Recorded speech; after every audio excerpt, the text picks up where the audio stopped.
What do you say, everybody? Hello and welcome to beautiful Thomas More Stadium in Florence, Kentucky. We are finally back after a 12-game road trip. The Y'alls back in northern Kentucky, opening up a 3-game series with the Evansville Otters. You are listening to the Frontier League Network, powered by HTN, as well as the Florence Y'alls Radio Network on our YouTube audio stream. Rory Tettemer alongside Ben Hauer. Excited to be back for some more Florence Y'alls baseball in northern Kentucky. I can't tell you how great it is to be back at Thomas More Stadium. Ben, how have you been?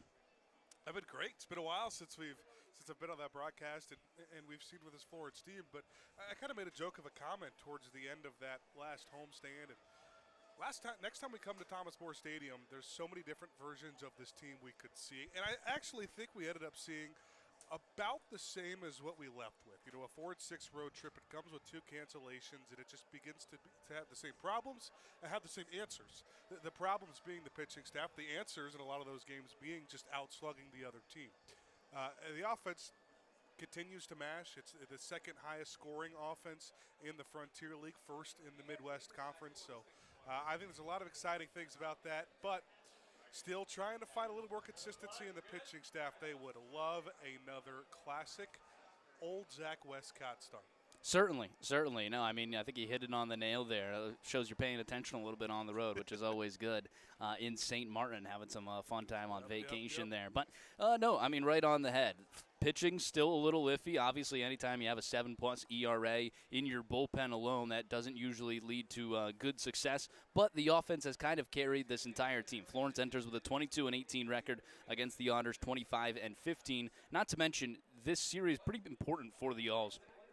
The Otters are 3 games ahead of you right now in your division. The next series you have as well, Windy City, you're kind of battling with them for that final playoff spot as well. Maybe down the line you're looking at that. But, Windy City, Gateway, and Schaumburg all, very much in that conference over there in the West Division. So you have 2 really important series in front of you, and this is, the time where the pitching's got to get healthy and got to, start giving that consistency that we were looking for. Start with just Evansville. 3 games back. This is the penultimate series between the 2. Next time you play them is one of the last few weeks of the season because you had those 2 early series against them. You're trying to, again, one of your worst series, or probably your worst series overall, avenge that sweep at the beginning of the year. So, obviously could really use a series win. Things get a little shaky here with the weather. There's questions on if we're going to be able to get the full 9 in, even if we can get a 5 in that makes it a complete game. I'm not sure. Looks like the weather should be clean Saturday and Sunday, though, if there needs to be any pushbacks or cancellations. Yeah, no, it is. It's honestly a blessing that we're even here right now, right? I mean, looking at the forecast this morning, didn't seem like there was any way we were going to get any window here. It's going to be raining all day, but no, we have a window right now for Florence. Around 6 to 9 p.m. is what we're thinking, that the rain will stay away until the nighttime, and get as much baseball as you can in. I say the Y'alls usually averaging around 3 innings per hour. Maybe that's just what we were kind of midway or beginning of the season, and it's changed a little bit since then with some tough pitching. But, we're averaging about 3 innings an hour. So if you can get that in, get to 5, get to 6, call it an official game, you'd feel pretty good. Like you said, if you get that vintage Zach Westcott performance, he usually worked quick last year, and, perhaps he can work quick again. It is an Evansville team that did see him his first time out for Zach Westcott. Didn't have a terrible game. Wasn't anything where it was like, hey, that was vintage Zach Westcott. It was his first start of the season. But coming out here today, he had a great spot start. His last time out, 5 2/3 innings, 8 hits, 4 runs, only 3 of them earned, 2 walks and 3 Ks against Joliet. Hoping to carry that into this one. Yeah, and he's had a little uncertainty. The one thing you always have to give Westcott credit for is he's been a warrior in all this and done a really nice job understanding what his role is and what it needs to be. He's gotten the spot starts a couple of times recently with the injuries of Villalobos and Milburn, but he's always willing to do whatever the team needs. And obviously he's got a different role, too, as acting as a player-pitcher coordinator as well. But I think that's something that goes a long way for him. And was ready to start. It was looking like yesterday they weren't going to name Westcott to start. It was going to be Casey Bargo, but we did get word that this might be, maybe not in the exact baseball use of the term, but this could be more of an opener situation, just where they know and have a really good feeling about who the first out of the bullpen is going to be in Casey Bargo. Yeah, and if you can get, one time through the order for Westcott where he's clean, maybe you throw him that second time around. But, no, you're right. It could be, just a little spot start, keep Westcott warm, provide some relief in the beginning, and then you go to Casey Bargo, handle a bulk of that work. Well, where that's nice, too, is, unfortunately, just the fact of the matter, some of Westcott's start, there have been some big troubles in the first couple innings. Yeah. So you don't have to leave Westcott out there after a 4-run first inning. That's a very little more leniency Florence has to, okay, right away, we're going to go to Bargo starting in the second. Absolutely. Let's take a look at the lineup they will be facing for the Evansville Otters. It's some new names since the last time we've seen them. Leading off in center field, as always, John Ponder. Batting second, the second baseman, Amani Jones. In the 3 spot, the first baseman, Dennis Pierce. Batting cleanup, the left fielder, LJ Castillo. In the 5 slot, the designated hitter, Blake Robertson. Batting 6th, the third baseman, Marcos Gonzalez. Batting 7th, the right fielder, Sam Linscott. In the 8 slot, doing the catching, Cohen Wilbanks. And rounding out, batting 9th, the shortstop, TJ Salvaggio. Some of the same names that we've seen. It is still, an Evansville team that has had a lot of success, 10 games above 500. Florence struggled against them a little bit this season. You had that sweep on the opening series. Maybe you just flushed that aside because the last time they faced them, they were able to take care of business and won the series 2 games to 1. Yeah, and I think we maybe had some thoughts about Evansville after that series win for Florence where you weren't sure exactly what kind of team Evansville was. Since the last time we've seen them, they have come out and really proven themselves as one of the league's best teams. 25-15 through 40 games to start the year. They, it's the third best pitching staff when you look at ERA in the league, and I think that's what's been, standing out more than anything else. A sub-5 team ERA, which in this league is pretty hard to come by. But they also have the brand names at the top of the lineup, guys like John Ponder, who just continues to hit, and they have that experience. Now, we haven't really mentioned yet about them, though. Their first 3-game skid of the season coming into this one. It certainly is a 3-game skid, and honestly, yesterday they're facing a hot Joliet team. That game got rained out as well, so they haven't played in the same amount of days that Florence hasn't played, and maybe they can use that to the advantage tonight. Still a talented pitcher for the Evansville Otters, Ryan Wiltsey, 3-2, the 4.02 ERA. Wiltsey has actually been out of the bullpen more of the times that Florence has seen him last year and this year, but he is making the start today, and he is a talented one. Once he gets into that zone, when he gets in that rhythm, he can hurt you on the mound, and Florence is going to hope to keep him away from that rhythm tonight. Let's take a look at their lineup. The left fielder, Jackson Tucker, will lead things off. Batting second, the second baseman, Brett Blomquist. In the 3 slot, the first baseman, Hank Zeisler. Batting cleanup, the right fielder, Brendan Bobo. In the 5 slot, the designated hitter, Zaid Richardson. Batting 6th, the third baseman, Garrett Broussard. Batting 7th, the center fielder, Tyler Schoenfeld. And in the 8th slot, the shortstop, Dylan Baker. Rounding out the catcher, Kyle Harbison. Florence had this lineup penciled in yesterday, so they're going to stick with it. It's the first time we're seeing Tyler Schoenfeld in this lineup since last series, obviously. Did not get to see him in the first 2 games against Gateway. Now he's there in the 7th slot in center field. I think halfway through this, what we're at so far, you weren't expecting to see Schoenfeld back in center field, but that's what the emergence of Brett Blomquist has done. He's now kind of starting over at second base, trying to find a slot for Schoenfeld. Toby Hall has had a really good problem to have in terms of finding everybody playing time. I mean, you have the platoon of the catchers a little bit, but all 9 hitters or 10 hitters in your lineup outside of that, you could make a case for being in the starting lineup somewhere. I mean, you look at guys like Milo Rushford and Marcus Brodell being on the bench. Both those guys have an OPS over 800. So it's been tough, and you're going to see a lot of guys play at different positions like that just to get a little bit more of a rotation than a solid starting 9. We'll pause on the 5th West Brewing pregame show as we take a listen to our national anthem. Don't go anywhere. More Florence Yells baseball coming up.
Lovely, lovely rendition of our national anthem. We're ready for first pitch here at Thomas More Stadium. First time in a long time, Ben. Are you excited to call some baseball? It's been a couple weeks. We'll see if I'm rusty at all.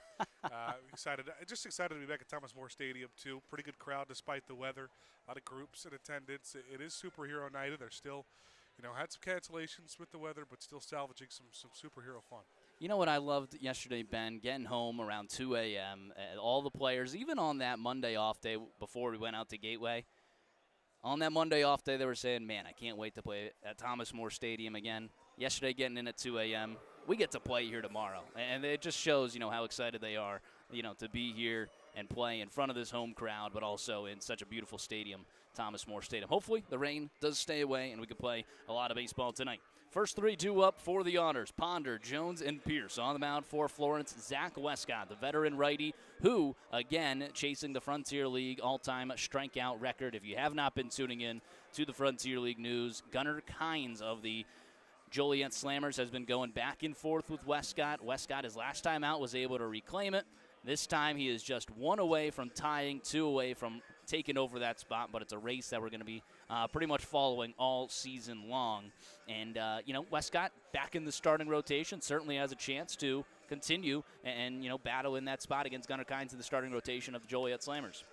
Yeah, these first innings for Zach Westcott really haven't told you a ton. He's usually a really clean first inning, even in some of his tougher appearances. It's the second and third inning where he starts to go south. It's not the traditional, sometimes when you say that about guys, you're like, all right, you get to the third and fourth, that's when it gets second time to the lineup when guys start to see him. It's actually the bottom of lineups that have hurt him. I don't know, it's just something about himself starting games that, it's worked really well for one inning, but the second inning's tough for him. Yeah, still 5 2/3, 8 hits, 4 runs, 3 of them earned his last time out against Joliet. Florence was kind of playing that with an inexperienced lineup of Joliet, a lot of young, players on that roster. This is a lineup in Evansville that has seen him already this season, so we'll see how Westcott is able to attack. John Ponder in the right-handed batter's box to lead things off for the Otters.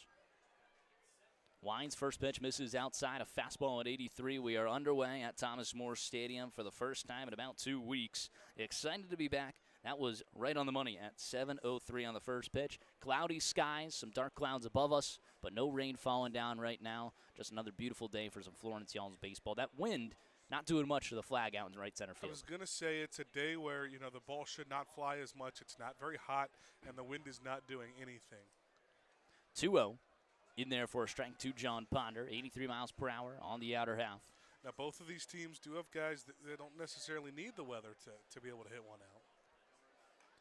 That one's fouled away. First time out against Evansville, back in Evansville, 4 1/3, 3 hits, 2 runs, no walks, and 4 Ks for Westcott. Then the next time out was 5 innings, 4 hits, 3 runs, 2 walks, and a strikeout. He allowed home runs in both of those ball games, but it was at that point you were like, hey, man, this is the same Westcott we saw from 2025. There's a ground ball over to Broussard, throw across the diamond is in time, 5-3 put away of Ponder. Yeah, Rory, you're right, and it's not, the struggles have been after that. So yeah. You also think maybe just like seeing a team a little bit, like seeing Evansville. Both those starts, one came at home, one came on the road, so you don't have a common theme there.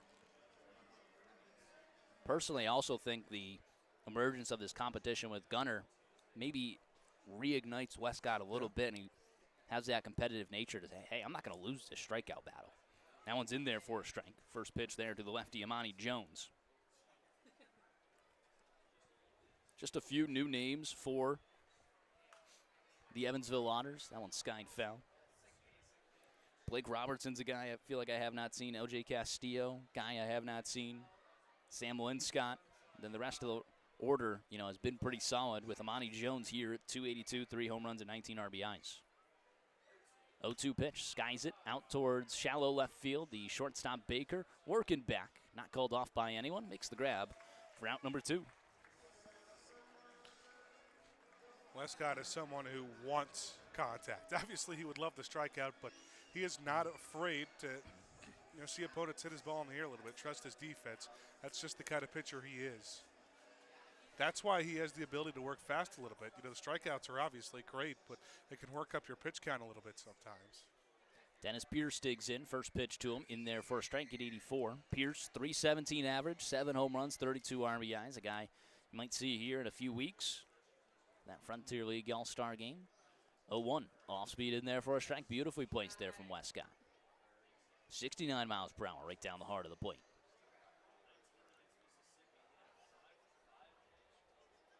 Westcott winds, kicks the 0-2. Grounds it foul. So again, anytime he gets to 2 strikes right now, the first one will tie that record, the Frontier League all-time record for strikeouts, and the next one would break it.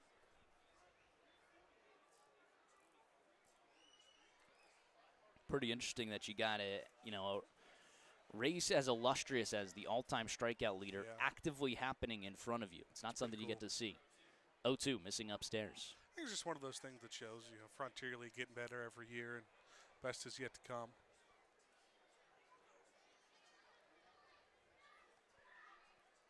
Off-speed runs inside and hits Pierce on a 1-2 pitch. That's not what you want to see. I can tell you I've was never a fan of hitting someone with 2 strikes. It's actually one of my least favorite things on the mound. I don't think anyone is except for the offense. Brings up LJ Castillo. Castillo, like I said, a guy that we have not seen this season, but he's mashing. 361, 2 home runs, 19 RBIs.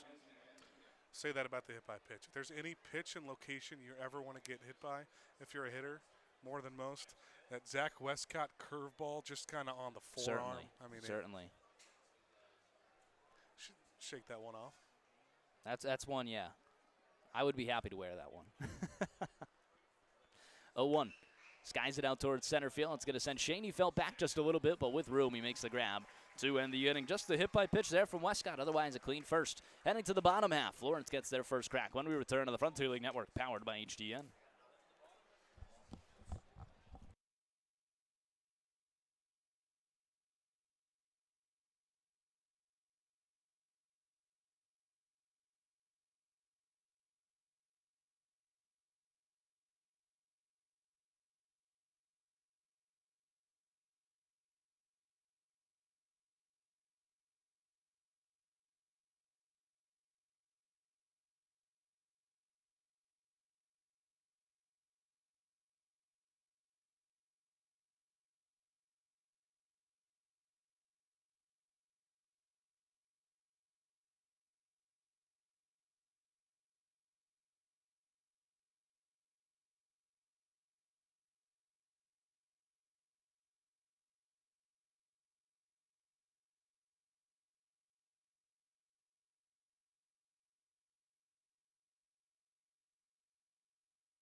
Bottom half of the first inning, always brought to you by Heritage Bank. At Heritage Bank, we believe your money should work as hard as you do. Proudly local, fiercely dependable. That's the Heritage difference. Visit heritagebank.com to stop by a branch near you today. Ryan Wiltsey, the right-handed pitcher, on the mound for the Evansville Otters. Florence, first 3 sending to him. Tucker, Blomquist, and Zeisler. Clean first half for Zach Westcott. Let's see if the offense can back him up. On this season, throughout all of Westcott's starts, offense has given him 9 runs of support. That's 54 runs across the 6 games that he has started. Team is 2-4 when Westcott has started out there, but hopefully they can turn the tide here. Westcott as a starter entering today with a 0-1 record and a 9.12 ERA. 24 2/3 innings pitched, 38 hits, 26 runs, 25 of them earned, 8 walks, and 14 Ks for Westcott on the other side of the ball. Jackson Tucker starting to lead things off. Looked like he was getting back into full form there for Tucker, even if he ever missed it. Still a well above 300 hitter, 327 entering today. Well, I'm a little disappointed in Florence fans. He doesn't get a standing ovation walking in. Remember, it's been so long, but last time they played here at home was some heroics from Tucker. That walk-off home run of the 10th inning. That was before a Knicks championship, and he's obviously a Knicks fan. Yeah. He had a heck of a 24 hours. He did. I think it was that next day we were in Gateway, and the Knicks won the championship. It's pretty amazing. 1-1. Skies that one high out towards left field. Plenty of room for Castillo as he works towards the left field foul line. Now we're going back, makes the grab for out number 1. Taking a look at the defense for Evansville. Castillo in left, Ponder in center, Linscott in right. Gonzalez at third, Salvaggio at short, Jones at second, Pierce at first, and Wilbanks doing the catching behind the plate. Ryan Wiltsey, the right-handed arm for the Otters, entering today with a 3-2 record and a 4.02 ERA. I mentioned Florence has seen him a decent amount out of the bullpen. First pitch fouled away to Brett Blomquist. How about the last time you saw Brett Blomquist? Did not have 8 home runs. Right now he's one behind the team lead, 25 RBIs and a 351 average. His emergence has really made things even more difficult on Toby Hall this season. Big swing and a miss there on the off-speed. He's really inserted himself pretty much into exactly Tyler Shaneyfeld's spot in the lineup, batting second, playing second base. It's now 3 straight starts for him at second. 0-2, this is upstairs. Florence saw Wiltsey back in a relief appearance. Inning pitch, 3 hits, 3 runs, a walk and a K, all the way back on May 9th. Last time out, he's on a 3-game win streak. After starting out 0-2, that one misses outside. 6 2/3, 3 hits, 1 run, 2 walks, and 5 Ks against Mississippi through 81 pitches in that outing. 116 pitches the outing before that. That's a wild difference. He's a workhorse. 2-2, off speed upstairs, no good. He's got the ability to do it. That 3-game win streak, though, it comes after his worst appearance of the year. He actually did go 5 against Mississippi, but he gave up 7 earned.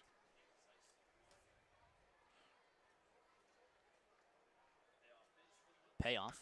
Rope down the third base line, but foul. We'll do it again.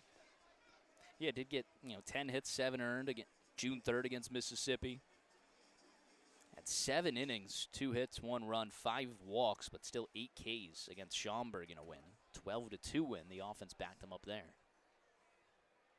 Must have been those boomers without Anthony Calarco. They certainly look a lot different. Payoff pitch misses outside.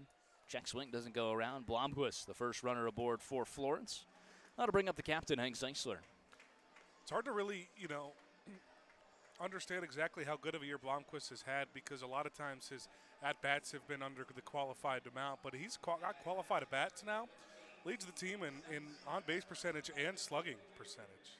And OPS. Yeah. Pretty amazing. Well, usually if you lead in both those things, you're going to lead in OPS. That's true. That's true. But, I mean, he can make an argument. I you know what? I care more about OPS than either of the other two, so. Yeah. Imagine you were just, middle of the pack for on base, but we're just hitting home runs left and right. Pick off at them, nothing going. Well, you can make an argument now with qualified ABs. He's been one of your best hitters on the year, maybe the best hitter on the year, just if you strictly look at the numbers. RBI numbers are up too. I mean, a lot of that thanks to the 2 grand slams he had in the first few weeks of the season. First pitch to Zeisler, misses inside. Zeisler has not skipped a beat, 374 average, 6 home runs, 40 RBIs. He's right behind Blomquist for that team lead in OBP and slugging. 444 on base, 577 slugging. Straight up defense for the Otters. Their gray jerseys. 1-0 to the captain downstairs, no good. 86 miles per hour there from Wiltsey, his 3rd season as an Otter. Had a 6.38 ERA and 72 innings pitched last season. And in 2024, posted a 4.5 ERA and 21 appearances and 40 innings pitched. Blomquist bouncing around over at first. 2-0. Inside, no good. A 3-0 count. I mean, this team likes hitting at home, too. We've seen a lot of home runs fly out of here. I don't know if as many per game as what we've seen at Gateway. A lot of home runs in those 5 games. Certainly. 3-0. Ooh. Missed downstairs. A called strike. 3-1.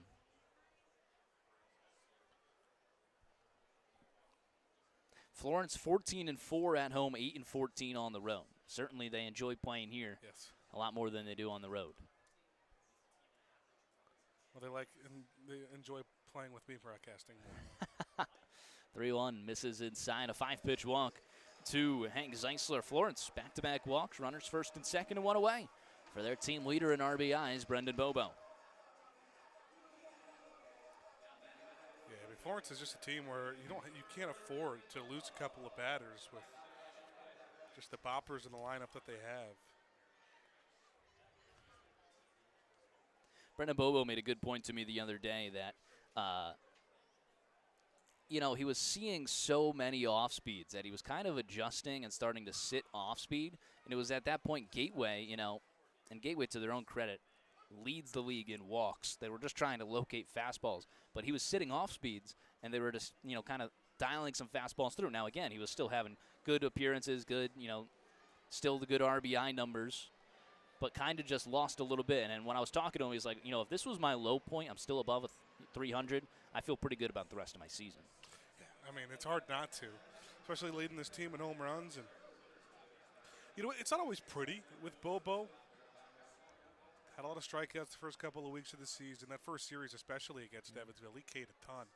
But the numbers have just been spectacular. And it's just one swing of the bat that changes things. 0-2, punched over towards the third baseman. Tossed to second for one. Relay on to first. Not in time. Brendan Bobo able to leg it out and break up a double play. Does move a runner over to third. Now 2 away. Runners at the corners for Zade Richardson. That'll be a fielder's choice 5-4 on the putout. Zeisler retired off the base paths. Brings up the face of the Florence Yalls, and how about the efforts he had on the road? Now a 371 average for Richardson. 5 home runs, 26 RBIs. He has just been dialed at the plate, Ben. That batting average just goes up more and more every game. It just feels like he's a walking 2 for 4. The power numbers haven't been exactly what he has seen at points in his career, but he still does have 5 bombs. And he loves to see runners on base. No doubt about that. Did you catch my comparisons for him on the road? Maybe. Zade Richardson with runners on base comparable to Headband LeBron and Flu Game Jordan. That's a good one. 1-0 Richardson. Pops it up, right side. Foul territory. Over there is Pierce and Wilbanks. Pierce with the call, trying to find it. Makes the grab to end the inning. Scoreless through 1. Head to the top of the second. When we return on the Frontier League Network, powered by HDN.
Top half of the second inning always brings us our umpire intro, brought to you by Pella Window and Door. Looking for a clear view of every call? Trust Pella Window and Door to bring you replay-worthy clarity and craftsmanship you can count on. Pella Window and Door, so good, even the ump won't miss a thing.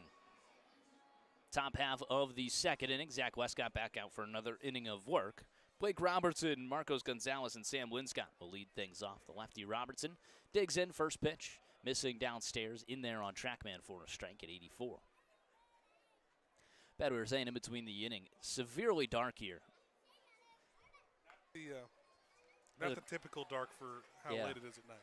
There's a ground ball over to Westcott, 1-3 on the put away of Robertson. 2 pitches, 1 out there. Brings up Marcos Gonzalez. No, I mean, just dark with this dark cloud above us. No rain.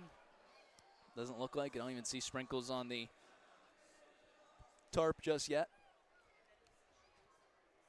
But certainly dark for 7:30. That one's in there for a strike on the off speed. 65 miles per hour to Marcos Gonzalez. Straight up defense for Florence, in case you missed it. Tucker in left field, Shaney Felt in center, Bobo in right. That one's fouled away.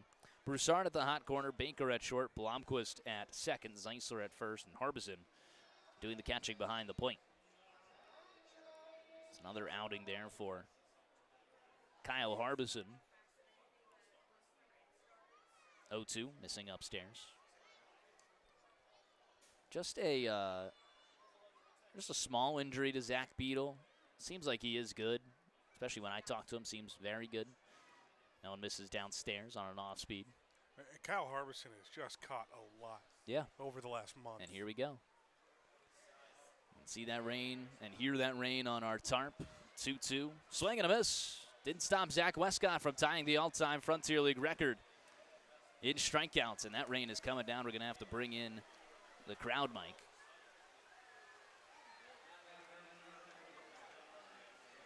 That started in a hurry. And the only explanation for it, I'm not a meteorologist, but I did learn a little bit. The only explanation for how hard it's coming down and how quickly it's coming like that is actually because you were just talking about how it's not raining. I thought you were going to say something important there. I really did. We are playing anyway, and that first pitch goes to the backstop. Zach Westcott holding his hands up. Like, what are we doing? Reminds me of the Lucas Sims meme, yep. There you go. They are going to bring the team off the field. Ball was just way too wet, and we will head into a rain delay here at Thomas More Stadium. Well, got through an inning. Inning and out here in the first. In the second. Nobody on base, a 1-0 count now. But we will head to an arc encounter rain delay. You can get all the updates live on Twitter and our y'all's social media. We'll see if this one, can quickly pass or if it's something that makes us encounter a little bit longer of an outing. Down. It is slowing down. You can throw them right back out on the field. Now this is something I would say a little bit more playable. It was just pouring a second ago. Yeah. Either way, that'll do it for us right now. We will return when the game resumes here at Thomas More Stadium. Get an arc encounter rain delay, top of the second. There is just one away when we return to the Frontier League Network, powered by HDN.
not saying anything about it. That's fine.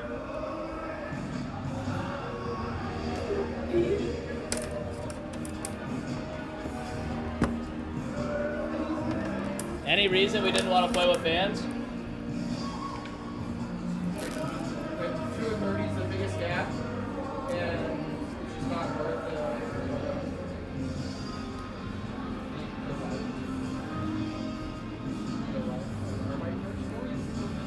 Right up. Whoa. Are we still in at 1 tomorrow? All of our work's already done.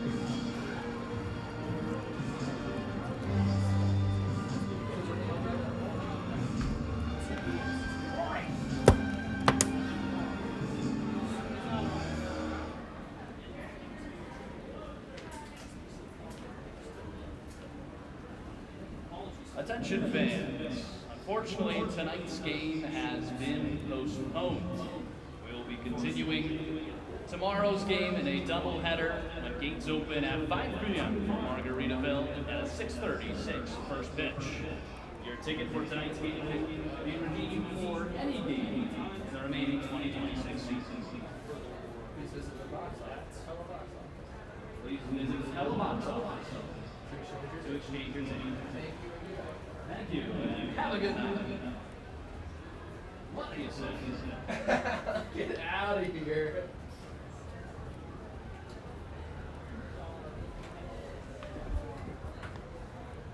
It's the What Do You Say play of the day.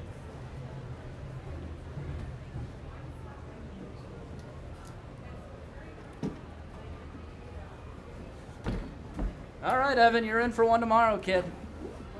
I know I know tomorrow's game's going extras.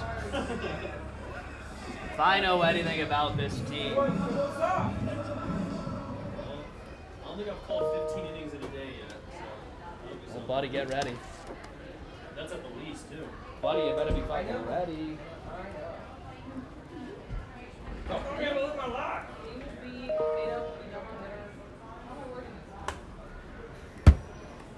Just say game will be resumed tomorrow. Don't say anything else. I know. I was about to say the I'm not two. sassing. I was about to say the 2:30 start.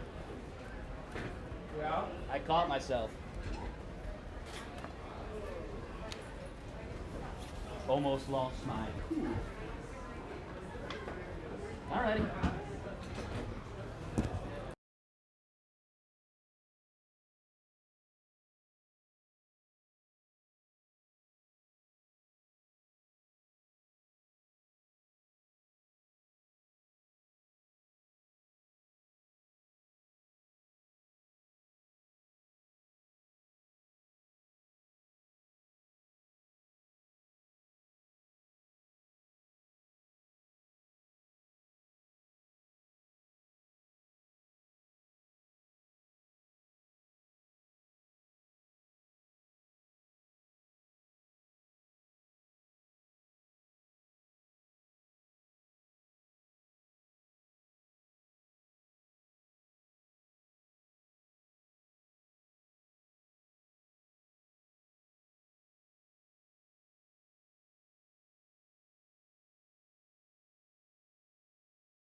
Go, go, go, go.